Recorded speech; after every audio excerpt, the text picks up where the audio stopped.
Yo, we're Rudimental. I'm Anne-Marie. I'm Nile Rodgers. And today we're answering some questions for Love Music Hate Racism. Absolutely. Jeez. Let's go. Okay, so this is questions and statements. So when we ask a question, you answer it, and if it's a statement, you have to say if you agree with it or not. Okay. Okay. Okay.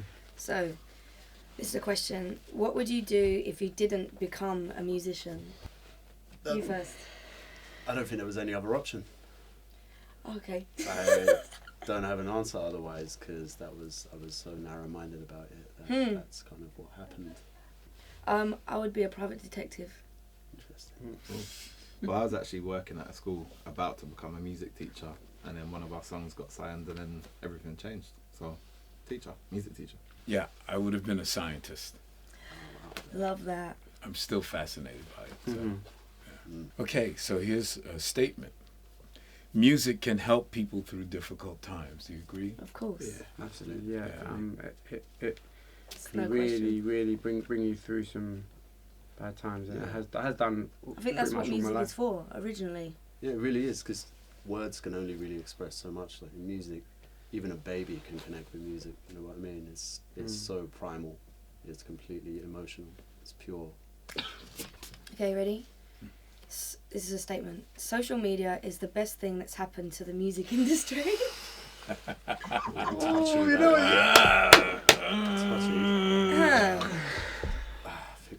I think it's the best. I think it's the best thing that's happened to the independent artist or the unsigned artist that might not have got his music Definitely. out there. Because we used to be dependent on the labels and everything and the big systems. But I guess now we can have direct contact with the fans, the fans. Yeah, we just put your music straight. Would you agree with that statement? That's a hard one for me because I've lived very well through both phases. And I think that there was something wonderful about discovery and the effort that one had to put into finding out about somebody, whereas somebody just telling you something, I don't know. For me, I think when you put in a lot of effort, the level of appreciation, this is just me, my personal opinion, the level of appreciation goes up. Like when I first heard you guys, if you remember, we were playing together live, and I didn't know of you, and I heard you, and I was like, wow, this is dope. And then it was like, I had to now go check you out. And just the fact that I did that made me appreciate you more. It's more difficult for young musicians to break through now. I disagree. Yeah, I think going back on that social media thing, I think it's almost, in some ways, easier to break through. If your music is good, it will probably get to the right channels. Yeah, I think I agree. I think it's easier for musicians to break through now. As you so eloquently put it, the gatekeepers really controlled things, certainly when I started out in the business. And even though I wound up on Atlantic Records, I had to go there 8 different times. Yeah. That's the graph that you were speaking about. Yeah, exactly. Yeah. I struggled with my identity growing up. Well, yes. I'm saying yes.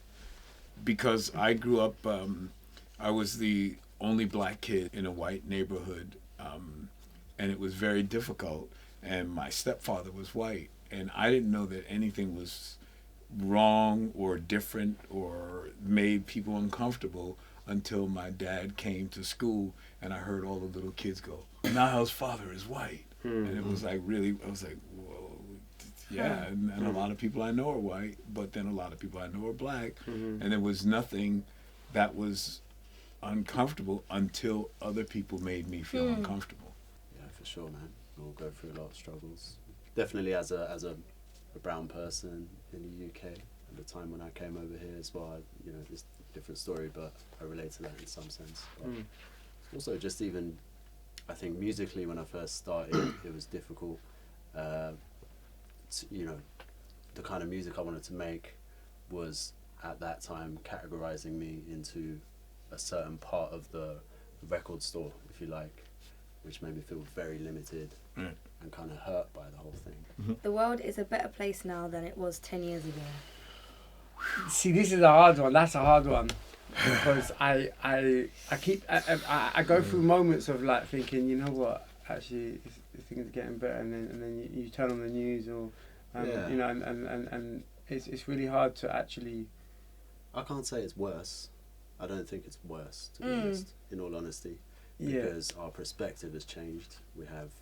We're exposed to a lot more in the media, but ultimately, actually, it's kind of been messed up and beautiful at the same time for forever. Yeah, it's been good and bad forever. But I think right now there's a lot of emphasis on the bad, at least with our eyes. Do you know what I mean? With our eyes and ears. And one thing we can't deny, though, is that even though we don't have formal slavery, there's more slavery now than there ever was at any point in human history. So. Economic slavery, there's a lot going on that's very bad. You know, when I was younger, we were quite idealistic about certain countries, and now the politics in those countries have flipped. So you know, but obviously there's always been atrocities. You know, in America we've had presidents killed, and you know, and I guess it's like in America there's been so many like mass shootings and that, and that problem seems like it's got worse, or is it that we're hearing more about it? Do you know what I mean? It's like it's hard to. Well, the numbers actually are real. I mean, it's gotten a lot worse. As a matter of fact, more people get killed in America every year just through gun violence than get killed in wars. Which is crazy. Wow. I mean, that means just a person getting cutting you off in a car and you're getting pissed off and you shoot them. Like, and yet no money is spent to help gun violence, but everything's spent on war. So it's like, you know, we'll go. I mean, that question, like, it's a tough one, really. It's a philosophical one. Yes, it is. It's really like, what do you think is more important? And that's sort of in the eyes of the beholder. Wow. What would you say to the 10-year-old you? Wow, the 10-year-old me, I'd say don't stop having fun. I was thinking about tomorrow. I was don't stop having fun and keep enjoying yourself. Yeah, just don't be afraid. Don't be afraid. It's a good one. Don't be afraid. This is why music helps, guys. 10-year-old me, I would have told him to practice even more. I should have said that, yeah. Man. The music industry is doing enough to empower artists. I mean, you obviously don't agree. I think in general, the music industry, the majors probably tend to empower themselves rather than their artists, if I'm being honest. But, you know, maybe there probably should be more empowerment for artists, I think. Well, there's always been a gap between industry and the art. Do you know what I mean? So like, it doesn't really make sense to say the industry is empowering the artists because we're basically their fuel. We're their fuel. We're their product. We're their power. So at least that's how they see it. For me, because I've been in it so long, I've watched my life go up and down, up and down, up and down, and even in my worst periods, even at my lowest point, I was always optimistic. I would say that I was never lower than when I wound up getting one of my most rewarding moments. I was never lower than when my band Chic broke up and a record was a total flop, and then I meet David Bowie and we do Let's Dance. I mean, like, you know, so it wasn't necessarily the industry, it was David and I operating independently, but it was the industry that helped us move forward because we didn't put out the record independently, but although we made it independently. So I guess there's, once again, it all depends on perspective. I don't know if we would have been able to be as effective as we were then if the mechanism didn't work the way it worked, if we didn't have the gatekeepers, but at the same time we were the fuel. We happened to do something that resonated with the people. Music can be used to break down barriers. Yes, definitely. Definitely. 100%. Yeah. Definitely. Yeah, break ice, break barriers. It's a universal language, isn't it? Absolutely.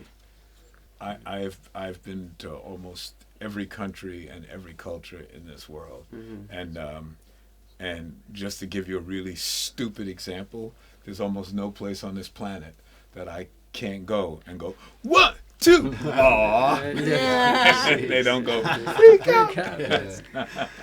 Yeah. I feel like we have maybe a similar audience because our audience is so diverse. It's Right. crazy, you know, especially when you play the festival sets and you see all those people, certain people that you wouldn't even, maybe if you were a kid you'd be afraid of in your area, or like people that you would never think would listen to your music, all different walks of life. They just love, do you know what I mean? They sing Feel the Love or whatever. So Right, it's yeah. It's madness, really. It really does break down barriers. The last one of mine. I'm proud of what I've achieved. Pride is good if it's kept humble, under control. Too much pride can lead to division and borders. Ego.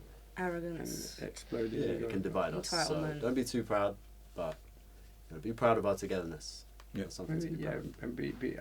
And I'm very grateful, not just for myself, but for everyone that I'm surrounded by as well. I'm very happy for the whole family that we have, because we've all kind of done it together. There's no I in team, so. Yeah, I'm proud that I get to do what I do and make a living and make people happy. And as we stated earlier, I'm proud to be able to break down barriers. It's amazing. We just came off of a tour in places in America where when I was a kid I would have probably been killed, certainly beaten up, but it was amazing. Yeah, so it does give you a sense of pride, but it's accomplishment, and also makes you want to do more. At least me, it makes me want to do more. So I don't want to rest on my laurels. I want to go, okay, that was cool, but that was then and this is now.